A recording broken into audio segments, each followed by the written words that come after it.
mengekalkan kebahagiaan, dapat menunjang kehidupan yang langgeng. Ada yang berlomba-lomba mengejar-ngejar harta. Seluruh waktu dalam hidupnya habis untuk mengejar harta. Tidak peduli siang atau malam, sore atau pagi. Sujud tidak lagi sempat, Allah dilupakan dengan agama jauh. Ada yang berlomba mengejar-ngejar pangkat, jabatan dan kedudukan. Tidak peduli menjilat ke atas, menginjak ke bawah atau menyikut kiri dan kanan. Bahkan teman pun jadi lawan, lawan pun jadi teman. Bukan soal, yang penting pangkat terkejar. Ada yang berlomba memperbanyak kendaraan, sejak dari jet pribadi, pesawat kapal pesiar, sampai kepada mobil-mobil mutakhir. Ada yang berlomba memperbagus rumahnya. Ada yang berlomba memperbanyak istri dan anak-anaknya. Seluruhnya tenggelam di dalam perlombaan yang menurut ukuran mereka akan mendatangkan prestise, kemegahan dan kebanggaan. Allah Subhanahu wa ta'ala menegur, memberikan peringatan dalam surah yang pendek, yaitu surah At-Takatsur. Alhaakumut takatsur hatta zurtumul maqabir. Kalla sawfa ta'lamun. Alhaakum ay syagalakum an ta'ati rabbikum. Kamu telah lalai daripada taat kepada Tuhanmu, dan yang menyebabkan kamu lalai itu tidak lain at-takatsur. At-takatsur artinya at-tabahi bi kathrati mata'id dunya. Bermegah-megah dengan memperbanyak kesenangan hidup duniawi. Dengan kata lain, berlomba-lomba mengejar kemegahan duniawi telah menyebabkan kamu lalai daripada mengingat, daripada taat kepada Allah Subhanahu wa ta'ala. Apabila orang cenderung materialistis, seluruh kegiatan hidup dikerahkan untuk berlomba memperbanyak materi. Apa namanya harta benda, apa namanya rumah, apa namanya pangkat dan jabatan, maka dikala itu seseorang akan sangat mudah lalai daripada taat kepada Allah Subhanahu wa ta'ala. Hilanglah kesadaran bahwa sesungguhnya apapun yang kita miliki dalam kehidupan dunia ini tidak lain hanya barang titipan sementara. Kita cari, kita kejar, tapi setelah kita dapatkan, jangan dia dijadikan tujuan. Jadikanlah dia sebagai alat. Apabila harta benda duniawi sudah dijadikan sebagai tujuan daripada kehidupan, maka sesungguhnya kita sudah terseret dalam satu siklus, satu lingkaran setan yang tidak akan pernah berujung.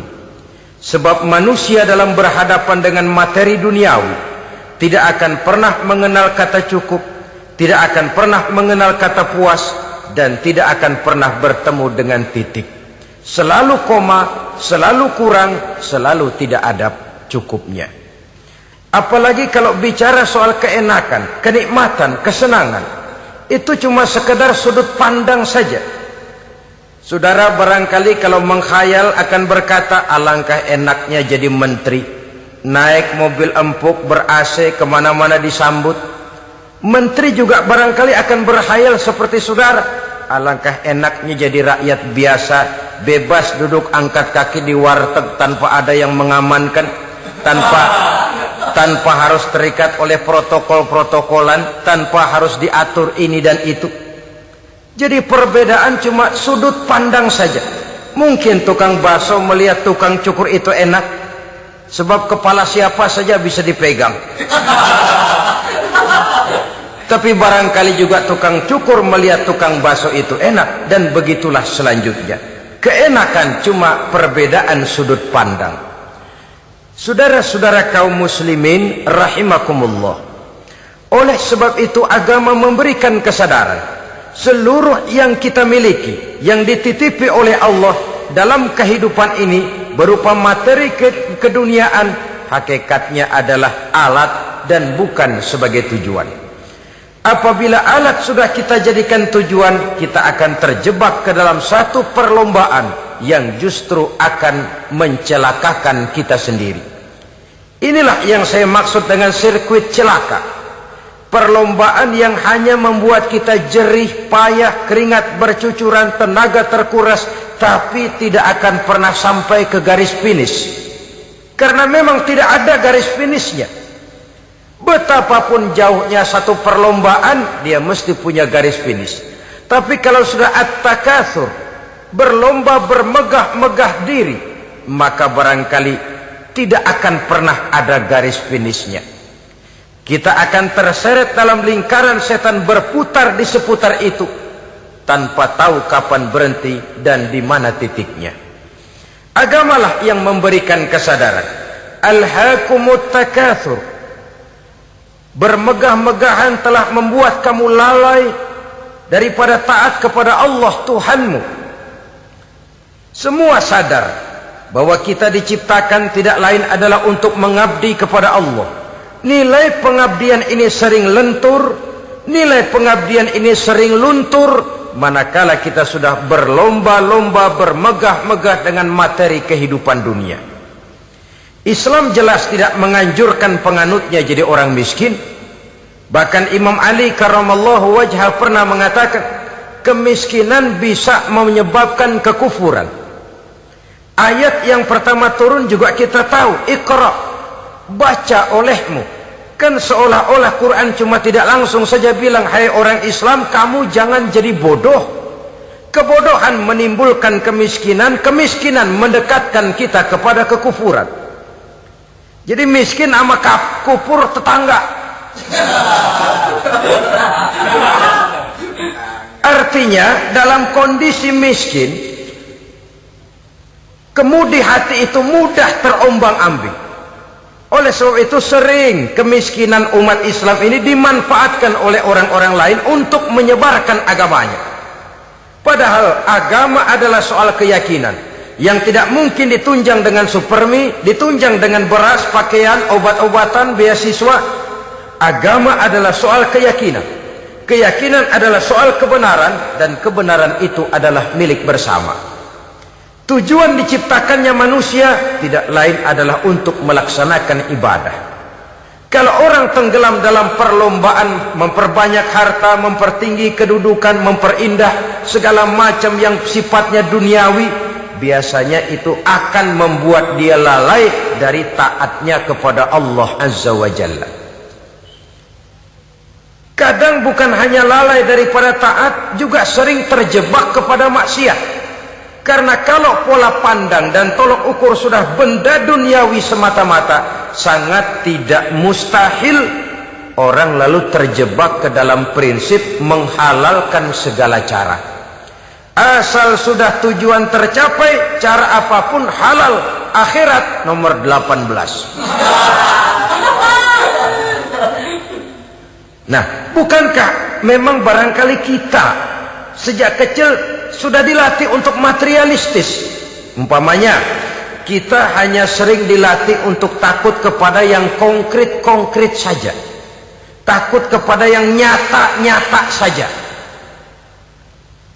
Seorang ibu kalau menakuti anaknya, aduh nak, kenapa ini kau kerjakan? Kalau bapakmu tahu, waduh, habis kamu. Ya, kita lihat, kalau bapakmu tahu, kalau polisi tahu, kalau hansip tahu, kalau satpam tahu. Tapi jarang seorang ibu menanamkan kepada anak, nak, kenapa ini yang kau lakukan, nak? Bukankah kau tahu Allah lihat, Allah tahu, Allah dengar, Allah, nak? Diajarkan takut kepada yang gaib. Karena kalau takut dia kepada polisi, dia masih bisa cari tempat lain dong yang polisi kagak lihat. Kalau takut dia kepada satpam, minggir dong ke tempat yang kira-kira satpam nggak lihat. Tapi kalau sudah takut itu terpulang kepada Allah, kepada yang gaib, tidak sejengkal tanah pun yang terhalang dari pengetahuan Allah. Tapi itulah salahnya kita. Sejak kecil anak-anak sudah kita latih untuk takut hanya kepada yang konkret-konkret saja.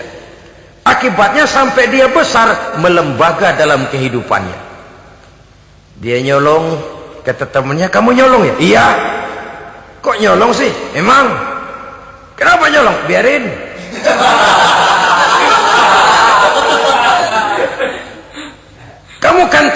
lihat, tahu. Kenapa nyolong juga? Biarin. Asal orang jangan lihat. Kalau Allah mah lihat, dia kagak ribut.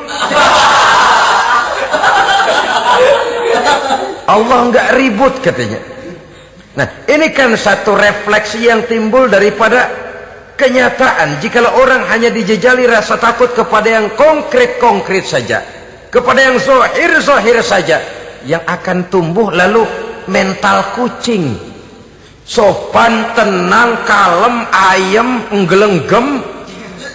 Kalau ada orang, sedikit orang meleng, kucing kelihatan watak aslinya.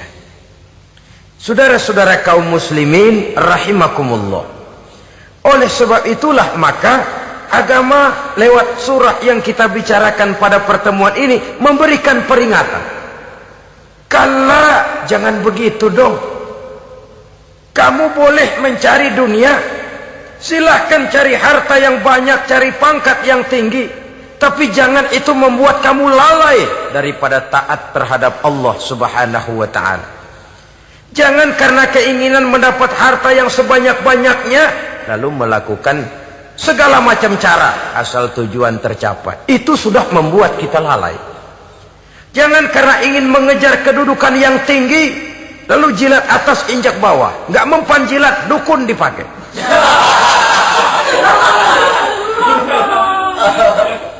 Itu kan sudah membuat kita lalai.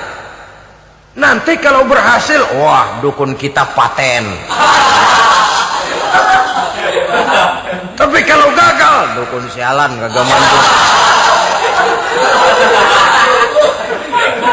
Hilanglah Allah dalam kehidupan kita. Makin materialis, dan perlombaan ini membawa kita kepada kecelakaan. Kala, sekali-kali jangan begitu. Berlomba boleh, cari uang yang banyak. Tapi setelah uang didapatkan, jadikan dia sebagai alat, jangan dijadikan sebagai tujuan. Saudara, bekerjalah, yang giat, carilah uang. Tapi setelah dapat, ajak ngomong tuh duit.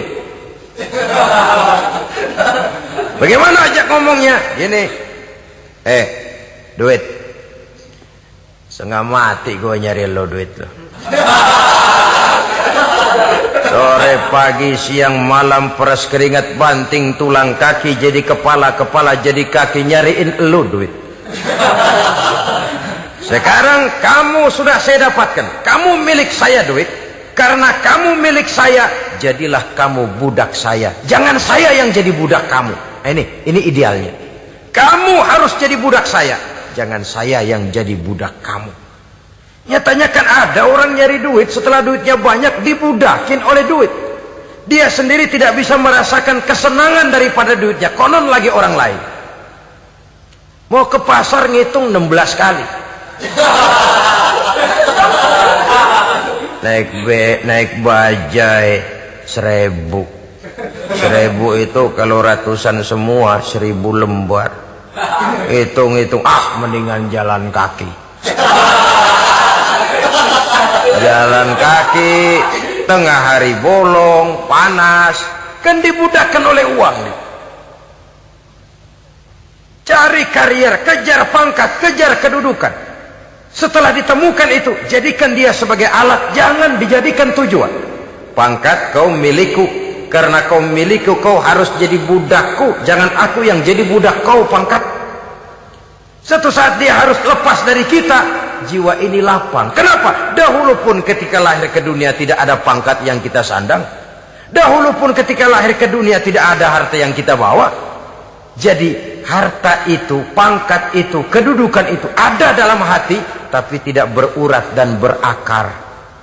Kalau dia berurat dan berakar dalam hati, berat misah sama harta itu. Berat. Sekedar ngasih fakir miskin cepet juga berhitungnya 17 lembar.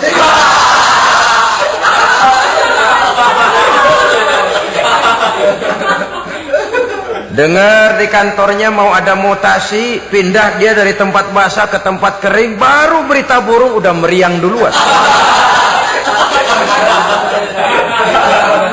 Ini nanti bagaimana, itu nanti bagaimana, ini nanti bagaimana. Kan tidak jarang orang yang kena apa istilah kerennya zaman sekarang itu post power syndrome. Post power syndrome ini pernah dianalisa oleh Nabi. Kata beliau, irhamu salasatan minan nas, sayangilah 3 macam manusia. Siapa mereka? Pertama, azizan zalla, orang terhormat yang jatuh hina. Ini yang sering terkena post power syndrome. Biasa kemana-mana dikawal, dihormati, datang ke tempat ini protokol siap, ini serba diatur, semua serba beres. Begitu jabatan selesai atau pensiun, habis orang gak indah-indah. Dia lihat orang diemin aja, orang diemin dan orang tonton.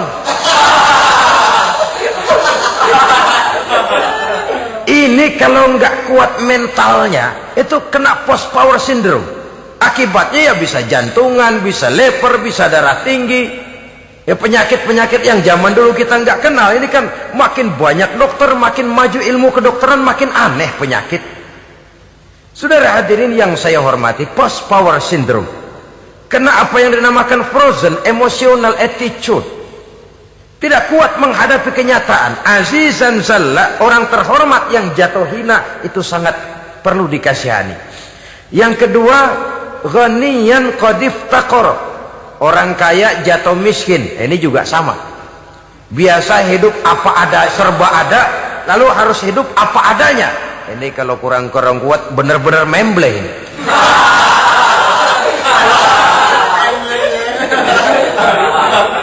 Kalau tidak kuat mentalnya, biasa hidup serba enak, serba nikmat, cuma kerjanya neken cek, main apa itu kredit card, macam-macam fasilitas dipunyai. Tahu-tahu jatuh bangkrut, jatuh miskin.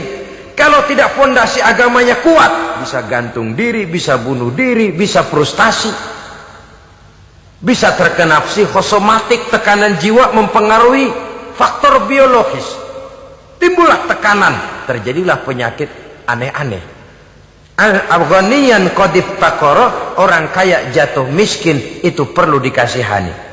Yang ketiga, wa faqihan yal'abu bihil juhal, ahli fikih tapi dipermainkan oleh orang-orang bodoh. Hanya kebetulan orang bodoh itu punya kekuasaan. Hukum bisa dipesan.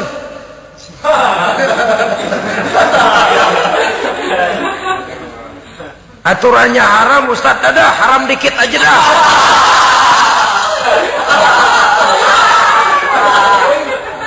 Sibuklah tuan fakih ini, ahli fikih ini, mencari dalil kebet sana kebet sini supaya yang tadinya haram benar bisa jadi haram sedikit. Padahal yang minta ini orang bodoh, tidak ngerti agama, cuma karena punya kekuasaan dipermainkan oleh orang yang fakih. Orang yang fakih ini dipermainkan. Kasihan orang yang seperti itu. Wa faqihan yal'abu bihil juhal, ahli fikih tapi dipermainkan oleh orang-orang bodoh.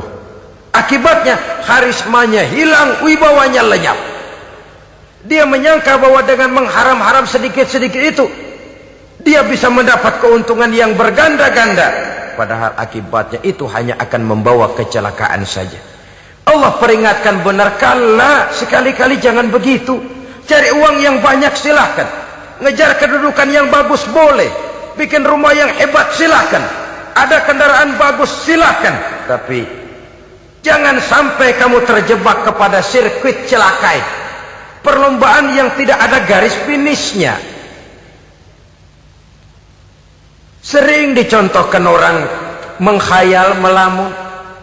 Kamu kenapa nggak mau ibadah? Lah, bagaimana mau sembahyang, saya di Jakarta masih ngontrak.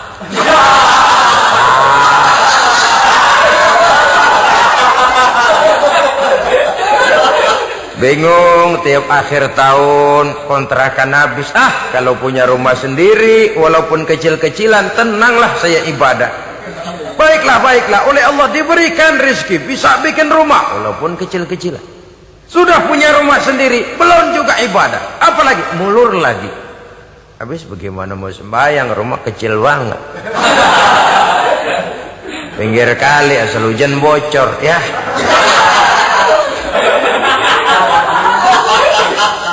Kalau bisa punya rumah permanen, rajin dah ibadah dah. Iyalah, diberikan rezeki, bisa bikin rumah besar. kamarnya banyak, halamannya luas, kendaraan belum ada, perabotan belum lengkap. Sudah ada kendaraan, belum kayak orang-orang. Sudah kayak orang-orang, masih sama dong, kudu di atas. Kapanlah selesainya? Kala, sekali-kali jangan begitu. Jangan kamu mengumpulkan harta bermegah-megah membuat kamu lalai dari taat kepada Tuhanmu. Engkau tinggalkan rukuk dan sujud, engkau jauh dari masjid, engkau kering dari kehidupan beragama. Sebab itulah maka pembangunan fisik material tidak bisa dipisahkan dengan pembangunan mental spiritual. Tidak hanya cuma dalam teori, tapi juga harus dalam praktek. Selalu pembangunan yang hanya mengarah kepada fisik material, jauh dan kering dari agama, hanya akan melahirkan manusia-manusia materialistis yang terjebak di dalam sirkuit celaka perlombaan yang tidak pernah mengenal garis finish. Sebab itu agama mengajarkan, orang kaya itu siapa sih? Yang banyak duit? Belum tentu. Yang kebunnya di mana-mana ngebelatak? Belum tentu. Yang pabriknya selebar-lebar? Belum tentu. Yang punya segala macam peternakan, dari peternakan gajah sampai peternakan kutu?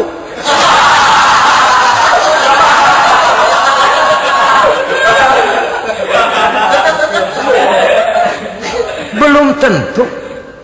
Agama memberikan tuntunan yang sangat luhur. Orang kaya itu adalah orang yang hidupnya cukup. Orang miskin itu orang yang selalu merasa kurang. Bagaimanapun banyak duit saudara miliki, kalau masih merasa kurang, masih miskin saudara.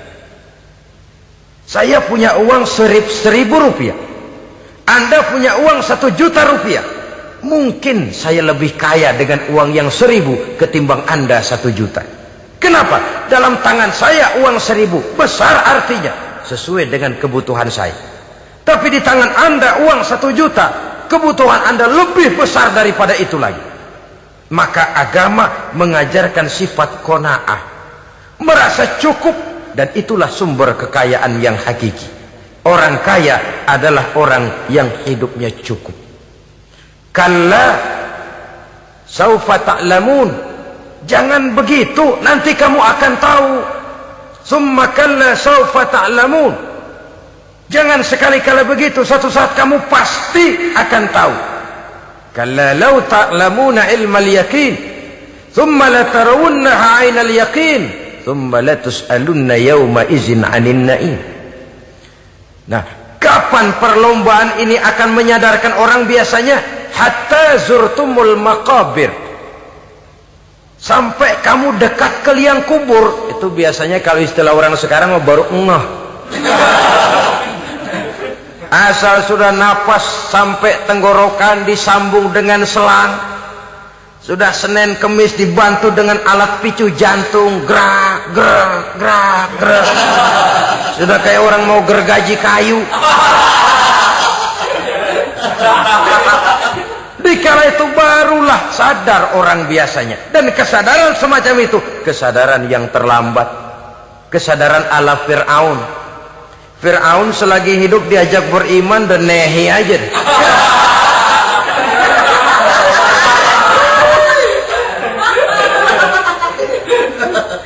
Tapi ketika dia tenggelam di lautan merah bersama seluruh tentaranya, dikala napas hampir terputus, keluar ucapannya, amantu bi Rabbi Musa wa Harun.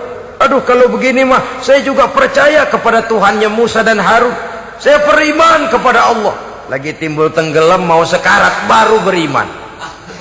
Hatta zurtumul maqabir, kamu telah lalai dari sebab bermegah-megah sampai kamu masuk ke liang kubur, dekat ke liang kubur.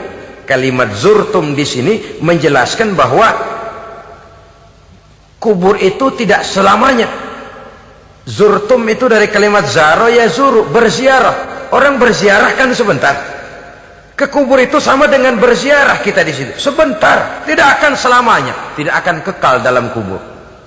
bahwa kubur itu cuma satu halte dari sekian halte yang harus kita jalani. Hatta zurtumul maqabir ay muttum wa dufintum fil kubur, sampai kamu mati dikubumikan dalam kubur, barulah kamu sadar bahwa perlombaan itu hanya sia-sia, bahwa perlombaan itu tidak akan pernah mengenal garis finish, bahwa perlombaan itu akan membuat kamu celaka. Begitulah umumnya kebanyakan orang yang terjebak ke dalam paham materialis, baru menyadari kesalahan langkahnya pada saat napas sudah sampai di tenggorokan. Ternyata uangnya yang miliaran rupiah tidak sanggup menyambung nafasnya. Ternyata kendaraan yang serba mewah berkilat tidak sanggup meneruskan kehidupannya. Ternyata pangkat jabatannya yang tinggi yang membuat dia menyebabkan temannya jadi lawan, lawannya jadi teman, tidak akan sanggup menghentikan sang malaikat maut. Kalau keadaan sudah begitu, baru sadarlah kita terlambat. Karena saat seperti itu akan dihadapi oleh setiap orang. Kala, jangan begitu. Sadarlah kamu bahwa kalau sudah dekat ke liang kubur kamu baru insaf, itu terlambat. Sebelum nafas sampai di tenggorokan, pintu taubat masih selalu terbuka. Tapi manakala nafas sudah sampai di tenggorokan, tertutuplah pintu taubat untuk orang yang bersangkutan. Oleh sebab itu, perlombaan dengan bermegah-megah terhadap materi duniawi, tolok ukur dan pandangan hidup yang terbatas kepada wujud benda semata-mata, memang sering menyebabkan orang lalai, sering menyebabkan orang lupa diri, tidak sadar tentang hakikat yang terpenting dari kehidupan ini, yaitu tentang dari mana dia datang, di mana dia sekarang, dan kemana dia akan pulang. Sungguh, ilmu pengetahuan tidak akan pernah mampu menjawab persoalan ini. Sungguh, filsafat juga tidak berdaya menghadapi pertanyaan seperti ini. Hanya agama yang mampu memberikan kepastian batin tentang hakikat dari mana kita datang, di mana kita sekarang, dan kemana kita akan pulang. Makin kita renungi pertanyaan ini, makin kita menemukan diri sendiri. Dan makin kita menemukan mengenal diri sendiri, kita akan semakin mengenal Allah Subhanahu wa ta'ala. Semakin kita mengenal Allah, maka akan semakin terpanggil kita untuk dekat dengannya, mentaati segala perintahnya, dan berupaya menjauhi segala yang dilarangnya. Dengan demikian selamatlah kita dari satu perlombaan yang hanya akan menyeret kita kepada menghalalkan segala cara, jauh dari agama, jauh dari Allah, bahkan jauh dari sesama manusia. Karena umumnya perlombaan seperti ini akan cenderung melahirkan manusia yang egois. Muslimin rahimakumullah. Lebih jauh, mari kita mengikuti peringatan Allah dalam surah Al-Munafiqun ayat 9. Di sini Allah Subhanahu wa taala mengingatkan, A'udzu billahi minasy syaithanir rajim. Ya ayyuhalladzina amanu la tulhikum amwalukum wala auladukum an dzikrillah wa may yaf'al dzalika fa ulaika humul khasirun. Hai orang-orang yang beriman, jangan sampai hartamu dan anak-anakmu melalaikan kamu daripada mengingat Allah. Wa may yaf'al dzalik, barang siapa yang melakukan hal seperti itu, fa ulaika humul khasirun, maka merekalah sesungguhnya orang-orang yang merugi. Rugi dunia, rugi akhirat. Disebutkan di sini dua hal yang sering menyebabkan kita jadi lalai. Amwal dan aulad, harta dan anak-anak, materi dan keluarga. Perlombaan di dalam mengumpulkan materi sering menyebabkan kita menjadi lalai. Begitu juga amanah berupa anak ini sering kita lalaikan atau sering membuat juga kita menjadi lalai. Kita lalaikan dalam arti bahwa keduanya, baik harta baik anak, merupakan amanah dari Allah. Setiap orang tua akan dimintakan pertanggungan jawab. Apabila kita lalaikan amanah ini, maka resikonya akan kembali juga kepada kita. Tapi satu hal yang jelas dalam ayat 9 surah Al-Munafikun ini, bahwa perlombaan memperbanyak harta dan anak-anak yang masuk dalam kelompok at-takatsur itu tadi akan menyebabkan orang khasiru, termasuk ke dalam kelompok orang-orang yang rugi. Perlombaan yang hanya akan membawa kerugian semata-mata. Kemudian di dalam satu hadis Rasulullah sallallahu alaihi wasallam memberikan peringatan. Beliau bersabda, "Iza azzamat ummati dinaran wa dirhaman, nuzi'at minha haibatul Islam, wa iza tasabat ummati saqatat min ainillah, wa iza turikatil amru bil ma'rufi wan nahyu 'anil munkari, hurimat 'alaihim barakatul wahyi." Ada tiga hal yang kalau kita kerjakan akan menimbulkan tiga macam akibat di dalam hadis ini. Pertama, iza azzamat ummati dinaran wa dirhaman. Apabila umatku sudah mengagung-agungkan dinar dan dirham, artinya kalau umatku sudah jatuh menjadi umat yang materialistis, segalanya diukur dari dinar dan dirham. Dinar dan dirham ini kalau bahasa Inggrisnya dokat.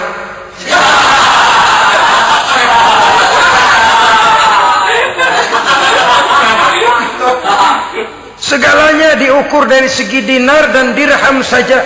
Nuzi'at minha haibatul Islam, akan dicabutlah kehebatan Islam dari mereka.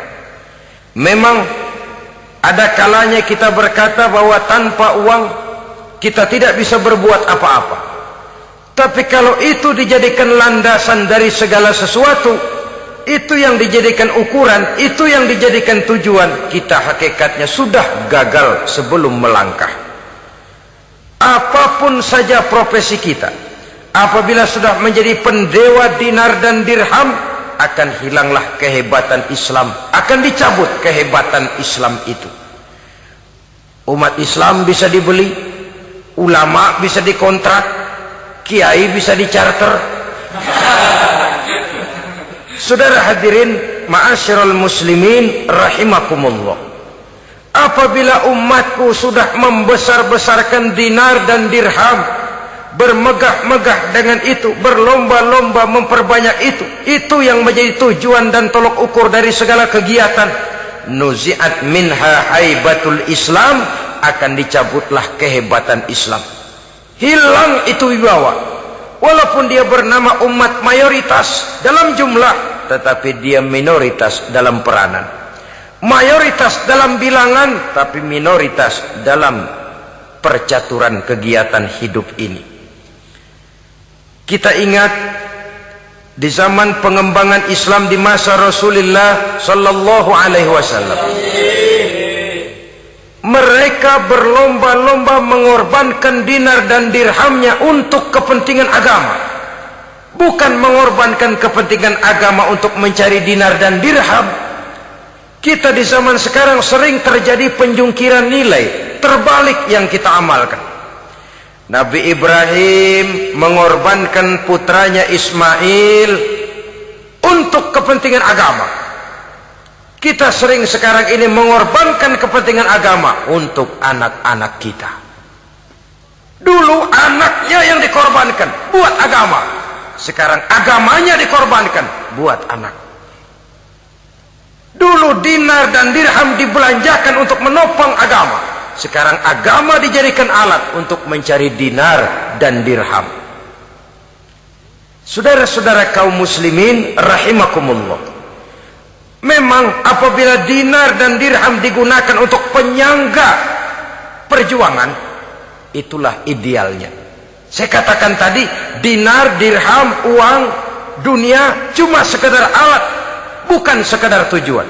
Kita memerlukan alat ini. Membangun pesantren tidak cukup dengan semangat, Membangun rumah sakit Islam tidak cukup dengan pidato. Membangun masjid tidak cukup dengan semangat menggebu-gebu.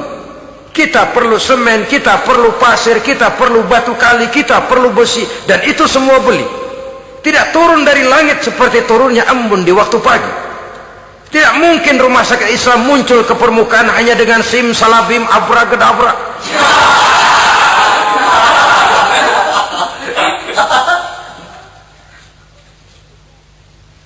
Oleh sebab itu, saya bersyukur kecenderungan belakangan ini pengajian-pengajian akbar di berbagai tempat tidak hanya sebagai ajang untuk menanamkan akidah, membina ukhuwah, tapi juga menjadi sarana di mana kita mengumpulkan dana, menghimpun potensi umat, menginventarisir potensi untuk kepentingan pengembangan daripada agama.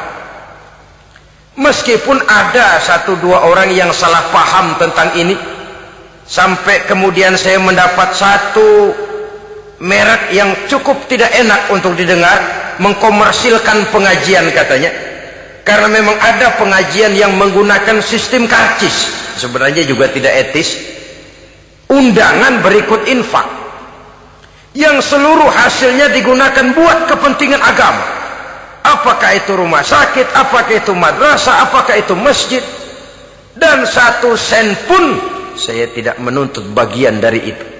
Saya malah berprinsip sepanjang saya masih laku untuk dijual dan itu memang buat kepentingan agama, persilahkan jual saja, asal buat masjid, pesantren, madrasah, rumah sakit Islam, kegiatan syiar dan dakwah, silakan.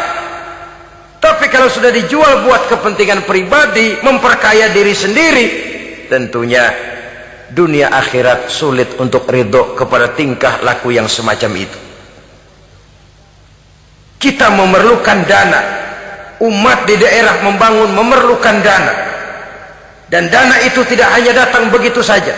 Kita bersyukur bahwa untuk menghadiri pengajian sekarang ini orang mau mengeluarkan uang, mau memberikan infak dengan ikhlas, tidak dengan keterpaksaan. Kenapa tidak? Sehingga ini lalu diinventarisir untuk kepentingan pembangunan agama. Ratusan juta rupiah terkumpul dari pengajian-pengajian rutin ini, pengajian-pengajian akbar ini. Puluhan masjid terbantu, rumah sakit Islam terbantu, musola selesai.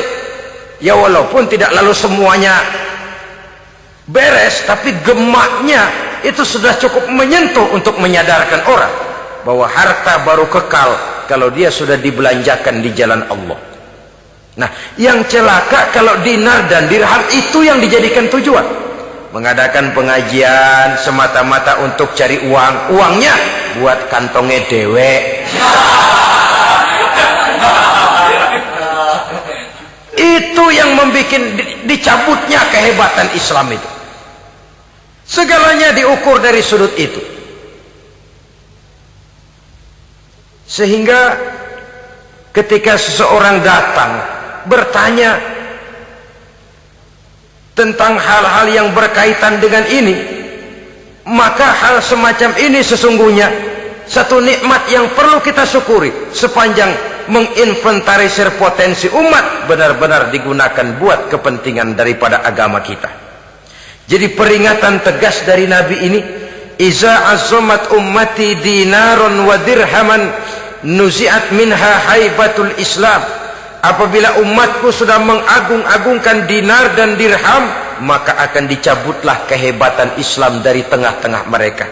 Remeh saja orang memandang kita, enteng saja orang memandang kita. Satu. Yang kedua, patuhlah mereka dalam pandangan Allah. Kalau sesama umat ini sudah saling menjelekkan, apakah yang menjelekkan itu lebih bagus dari yang dijelekkan di hadapan Allah? Dua-duanya sama rendahnya. Pribadi saya mungkin puas kalau saya bisa menghantam saudara di depan umum, menjelek-jelekkan nama saudara. Tapi lebih baikkah saya dalam pandangan Allah? Sama rendahnya dengan orang yang saya jelekkan. Itu pun kalau yang dijelekan benar-benar jelek. Kalau cuma sekedar fitnah, wah lebih celaka lagi nasib si orang itu tadi. Ini artinya menyadarkan kita bahwa umat ini sudah diikat dengan akidah. Beraneka ragam kita, tapi harus ada kebersamaan. Berbeda kita, tapi harus satu. Sebagai satu ummatan wahidah, satu umat yang satu. Oleh sebab itu, persamaannya lah yang harus kita angkat ke permukaan, bukan perbedaannya yang kita perbesar. Sudah datang waktunya umat Islam bangun dari tidurnya. Jangan lagi dibuai oleh irama mayoritas. Sudah lewat masanya kita bertengkar karena persoalan-persoalan kecil yang tidak prinsip. Sudah datang waktunya umat Islam bersatu, menyusun saf yang lebih lurus, oleh karena ia dihadapkan kepada tantangan-tantangan yang tidak semakin ringan. Kalau kita bertengkar dengan kita, kalau kita saling mencaci sesama kita, bukankah Yahudi tepuk tangan? Bukankah Nasrani menari-nari? Bukankah pihak ketiga akan menangguk di air keruh? Dan kerugian akan terpulang kepada kita semua. Tapi inilah realita, bahwa yang kita hadapi ini sesungguhnya musuh kita di luar kita, bukan di dalam kita. Apakah itu kemiskinan, kebodohan, maksiat, munkarat, ketidakadilan, kezaliman, kesewenang-wenangan, dan lain sebagainya. Yang musuh jadikan musuh, yang teman mari kita rangkul. Jangan terbalik, teman dimusuhi, musuh malah dirangkul. Maka berpesta poralah musuh-musuh Islam ini. Saudara-saudara kaum muslimin rahimakumullah, Nabi memperingatkan dengan tegas, wa iza tasabat ummati saqatat min ainillah. Jikalau umatku sudah saling mencaci maki, sudah saling berbantah-bantahan, jatuhlah mereka dalam pandangan Allah. Satu ayat menjelaskan, jangan sebagian kamu meremehkan, yaskhar, mengecilkan, menganggap enteng orang lain. Boleh jadi yang dihina, diremehkan, dianggap enteng itu nilainya lebih bagus daripada yang menganggap enteng. Hakikat segala sesuatu itu cuma kembali kepada Allah. Di sanalah penilaian finalnya. Manusia hanya melihat yang zahir. Makin banyak harapan hidup ini kita gantungkan kepada manusia, makin banyak kita harus bersiap untuk kecewa. Saudara-saudara kaum muslimin rahimakumullah. Kemudian yang ketiga peringatan dari baginda Nabi, wa iza turikatil amru bil ma'rufi wan nahyu 'anil munkari hurimat 'alaihim barakatul wahyi. Apabila amar ma'ruf dan nahi munkar telah ditinggalkan, maka akan hilanglah keberkahan wahyu, akan hilanglah keberkahan Quran, akan sirnalah keberkahan agama. Amar ma'ruf dan nahi munkar ditinggalkan, artinya di tengah masyarakat sudah tidak ada lagi yang menyerukan ini baik, ini tidak baik, ini halal, itu haram. Mari kita sholat, mari makmurkan taklim, santuni yatim piatu, makmurkan masjid. Seruan ke arah itu tidak lagi terdengar. Sementara tinggalkan judi, tinggalkan minuman keras, jauhi zina, seruan semacam itu pun tidak lagi terdengar. Maka hilanglah keberkahan wahyu itu. Karena amar ma'ruf dan nahi munkar merupakan bagian daripada ajaran agama kita. Menjadi sponsor dari segala macam kebajikan dan menjadi penghalang daripada segala macam kemunkaran sesuai dengan batas kemampuan yang kita miliki masing-masing. Nah, saya kembali kepada persoalan pokok di awal pembicaraan tadi. Bagaimana jalan keluarnya? Jalan keluarnya tidak lain adalah upaya. Bagaimana kegiatan yang sifatnya fisik material ini diimbangi dengan kegiatan yang bersifat mental spiritual. Upaya menghidupkan majelis-majelis taklim, upaya memakmurkan masjid-masjid sebagai laboratorium rohani untuk mewujudkan keseimbangan dalam pola pikir yang akan berlanjut dalam gerak hidup yang kemudian akan tertuang dalam segala perbuatan manusia. Apabila sudah terwujud kepincangan dalam pola pikir, akan pincanglah caranya bertindak dan berbuat, akan pincanglah pandangan hidupnya, akan pincanglah orientasinya di dalam kehidupan ini. Oleh karena itu, Islam dalam berbagai aspek kehidupan mengajarkan sistem keseimbangan. Mencari harta boleh, tapi tidak boleh keluar dalam kerangka fastabiqul khairat. Berlomba-lomba silahkan, tapi untuk kebaikan, bukan untuk bermegah-megah, bukan untuk menumbuhkan gengsi, bukan untuk meninggikan prestise dan harga diri, tapi fastabiqul khairat, berlomba-lomba di dalam mengejar kebajikan, di dalam menyebarkan kebaikan.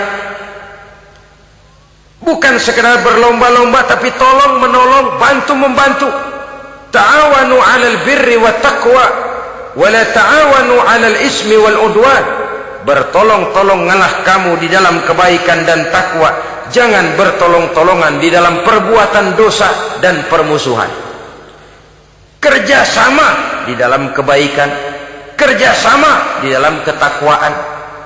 Ada satu contoh yang menarik bahwa umat Islam di dalam ia menjalin kebersamaan itu harus seperti orang main sepak bola. Saudara lihat, orang main sepak bola, kalau pertandingan belum dimulai, silahkan kumpul di luar lapangan, atur strategi yang baik. Tapi kalau pertandingan sudah dimulai, turun ke lapangan hijau, jangan kumpul terus. Masa ada sepak bola gotong royong, groyok ke sana, groyok ke sini, ya kalah terus. Harus ada yang jadi penyerang tengah, kan begitu toh sepak bola. Harus ada yang jadi kiri luar, kanan dalam, striker, back, penjaga gawang. Yang penting kerjasama, teamwork, lalu mampu menciptakan operan-operan. Yang jadi back jangan ngiri sama yang jadi penyerang tengah. Jangan hasut, sebab bagaimanapun juga andai kata si penyerang tengah berhasil menjaringkan bola ke gawang lawan, kan kemenangan bukan kemenangan satu orang, kemenangan satu kesebelasan, kemenangan satu tim. Ini yang sering terjadi, back ngiri sama penjaga gawang, lalu penjaga gawang ngiri sama penyerang tengah, penyerang tengah ngiri sama kiri luar. Ya kapan mau menggolkan ke gawang lawan? Kita ini satu kesebelasan, posisi boleh berbeda. Umat Islam itu harus ada yang jadi camat, lurah, bupati, gubernur, menteri, jadi jenderal, jadi konglomerat, jadi pengusaha, jadi teknokrat. Yang penting kerjasama, teamwork, mampu menciptakan operan-operan yang akurat. Diego Armando Maradona, enggak pakai dia, enggak. Itu katanya maha bintang, gagah, hebat, bintang lapangan hijau. Kapan Maradona hebat? Kalau ditunjang oleh 10 temannya yang lain, merupakan satu kesebelasan. Bagaimanapun hebatnya Diego Armando Maradona, kalau dia sendirian lawan satu kesebelasan, remek.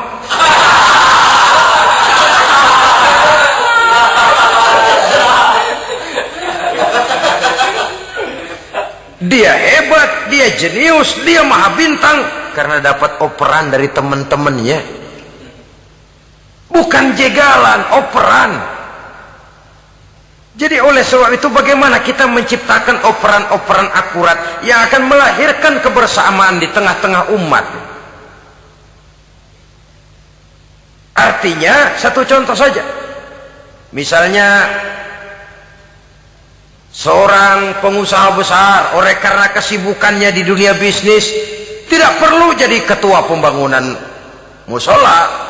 Tapi kalau ada musola belum selesai, operan. Operannya itu yang penting. Apa yang dioper itu? Semen, apa batu kali, apa besi? Yang penting operan. Operannya akurat. Kadang-kadang ada terjadi juga frustasi ngelihat lawan kesebelasannya terlalu kuat, ngoper ke gawang sendiri, jebol. Kan sering terjadi begitu. Muslim didukung oleh umat Islam, ketika punya posisi menguntungkan malah mempersulit Islam. Ini kan ngoper ke gawang sendiri, bunuh diri namanya. Boro-boro jebolin gawang lawan, asal jangan bunuh diri juga lumayan. Jadi kalau saja kita mampu menciptakan kebersamaan seperti ini, baju boleh berbeda. Seorang muslim boleh dibungkus baju ABRI, boleh dibungkus baju dokter, boleh dibungkus baju teknokrat, boleh dibungkus baju konglomerat, sekedar baju. Tapi kalau terbukalah baju itu, kelihatan dadanya, terbersit nilai imannya, meresap sampai ke tulang sumsumnya. Dan pada saat Islam dikuti-kuti, akan timbul kecintaannya, akan timbul, saya muslim dan saya bangga dengan Islam saya. Saya muslim dan saya mau berbuat untuk Islam saya. Saya muslim dan saya siap mati untuk Islam saya. Dengan baju apapun dia terbungkus, kalau roh, jiwa dan semangat semacam ini tertanam, saya yakin kita umat Islam akan mampu berbuat lebih banyak dengan mewujudkan operan-operan akurat yang sangat diharapkan oleh umat itu tadi.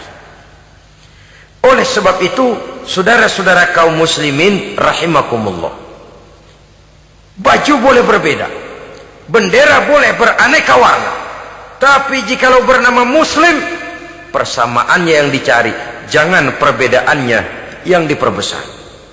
Nilai persaudaraan yang diikat dengan akidah semacam inilah yang banyak dicari orang, yang banyak menyebabkan orang masuk Islam. Di mana masjid kelihatan benar sebagai simbol kehidupan demokrasi dalam menciptakan ukhuwah, wawasan ukhuwah ini. Masjid simbol demokrasi. Siapapun masuk masjid buka sepatu, demokrasi. Siapapun orangnya, tidak peduli merek apapun sepatunya. Apa itu keluaran Cibaduyut Bandung? Apa itu modelnya Belli, Beltoni, Itali? Tidak soal, masuk masjid buka. Jumatan, kopral datang lebih dulu depan, pral. Jenderal datang belakang saja, pral. Tidak ada fasilitas khusus dalam masjid, karena di rumah Allah semua manusia sama. Si jenderal jangan lagi merasa jenderalnya, si pengusaha jangan lagi menonjolkan kebosannya. Masjid adalah simbol demokrasi daripada kehidupan umat. Sebab itu jangan terjebak kepada sektoral di dalam kita berbicara tentang ukhuwah ini. Kita boleh terbungkus dengan baju apapun, tapi kalau di balik baju itu tidak lain jiwa Islam yang mau berkorban, mau mengeluarkan harta, bahkan siap mati untuk Islamnya, maka kebersamaan itu akan mudah kita wujudkan. Tapi sepanjang kita berpecah belah, sepanjang kita centang perenang, maka tidak akan banyak yang bisa kita lakukan. Satu-satunya perlombaan yang bukan hanya dibolehkan tapi bahkan sangat dianjurkan oleh agama, yaitu fastabiqul khairat, berlomba-lombalah di dalam kebaikan, berlomba-lomba di dalam memakmurkan masjid, berlomba-lomba di dalam menghidupkan majelis-majelis taklim, berlomba di dalam menegakkan yang ma'ruf dan menghancurkan yang munkar, berlomba di dalam menyantuni yatim piatu. Tapi prakteknya kan kadang-kadang terbalik. Kalau sudah kumpul yang diakur-akurin, udah nambah kebon belum? Pabrik udah diperluas belum? Bisnis sudah sejauh mana? Belum pernah ada ketemu lalu kongko masjidnya udah digedein ya. Jarang yang ngomong begitu. Madrasahnya sudah bagaimana? Sejauh mana? Mesti yang enak itu ya nyocok-nyocokin. Bagaimana rumahmu sudah? Bagaimana kendaraanmu? Bagaimana pesawatmu? Bagaimana Bukankah itu juga takasur?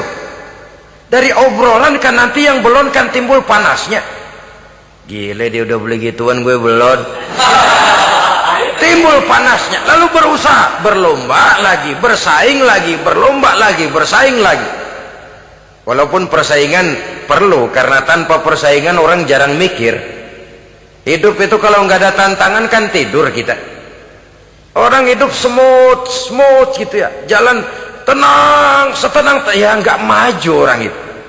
Orang itu baru bisa mengalami kemajuan kalau dia sudah dihadapkan kepada tantangan, gemblengan, gojlogan, fitnahan, hinaan, caci maki. Persaingan itu perlu supaya orang mikir. Kalau mikir dia berbuat, kalau dia berbuat dia bisa maju. Tapi persaingan yang sehat, bukan persaingan yang lalu menimbulkan fitnah, menghancurkan nama baik orang lain, yang dilatar belakangi oleh sifat hasud, dendam, iri hati, lalu menghalalkan segala cara. Tidak, bukan itu. Persaingan yang sehat ini akan menjadi alat picu agar orang lalu berlomba di dalam kebaikan. Satu-satunya perlombaan yang bukan hanya boleh tapi bahkan sangat dianjurkan oleh agama, berfastabiqul khairat, berlomba-lomba di dalam berbuat kebaikan. Berlomba-lomba membangun masjid bukan berarti di sebelah masjid bangun masjid lagi, bukan. Kadang-kadang karena ada fastabiqul khairat, berlomba-lomba, nggak apa-apa dah, di sebelah masjid bikin lagi masjid. Akhirnya azan perlombaan main kenceng-kencengan. Bukan itu yang diinginkan, tentu bukan itu. Bagaimana memakmurkan masjid, bagaimana memfungsikan masjid, bagaimana membina umat dan lain sebagainya. Jadi pembicaraan ke arah itu akan menimbulkan rangsangan untuk berlomba di dalam kebaikan. Kalau dia kok bisa menata masjidnya sampai makmur, jamaah senang datang ke sana, anak-anak muda betah di masjid, kenapa saya tidak? Apa konsepnya? Nah, ini kan berlomba, tapi berlomba dalam kebaikan. Kalau dia bisa menghimpun anak-anak muda lalu diarahkan kepada jalan yang positif, kenapa saya tidak bisa? Dia punya potensi yang saya juga punya. Berlomba di dalam kebaikan. Perlombaan semacam ini akan memberikan ketentraman karena jalan yang ditempuh jalan ibadah. Tapi kalau perlombaan materi, at-takatsur tadi, yang timbul bukan ketentraman, panas. Karena panas, udah dekat, panas kan tetangganya hasud, dengki, iri hati, sakit, demam, orang lain maju meriang. Lah kalau sudah begitu, hasud yang jadi bisikan hati, ya sudah, segala macam cara dilakukan untuk menjatuhkan orang lain. Dan itu sudah bukan lagi persaingan yang sehat. Saudara-saudara kaum muslimin rahimakumullah. Oleh sebab itu kita tutup pertemuan singkat kali ini dengan satu kesimpulan, bahwa harta adalah sekedar alat, bukan tujuan di dalam kehidupan. Tanpa harta barangkali orang sulit untuk bahagia, tapi harta semata-mata tidak merupakan jaminan bahwa orang lalu akan bahagia. Termasuk di dalam kata harta ini pangkat, jabatan, kedudukan, anak, istri, keluarga, rumah, tanah, pabrik, kebun, peternakan, dan lain sebagainya. Perlombaan yang dianjurkan di dalam agama adalah perlombaan untuk berbuat kebaikan. Maka masalahnya sekarang, bagaimana kita memanfaatkan harta ini untuk sebanyak-banyak kebaikan yang bisa kita lakukan. Semoga kita mampu melakukannya dan kita tidak termasuk dalam orang-orang yang celaka yang lantaran bermegah-megah dengan kesenangan dunia saja. Terima kasih atas segala perhatian, mohon maaf atas segala kekurangan. Usikum wa nafsi bitaqwallah. Wassalamualaikum warahmatullahi wabarakatuh.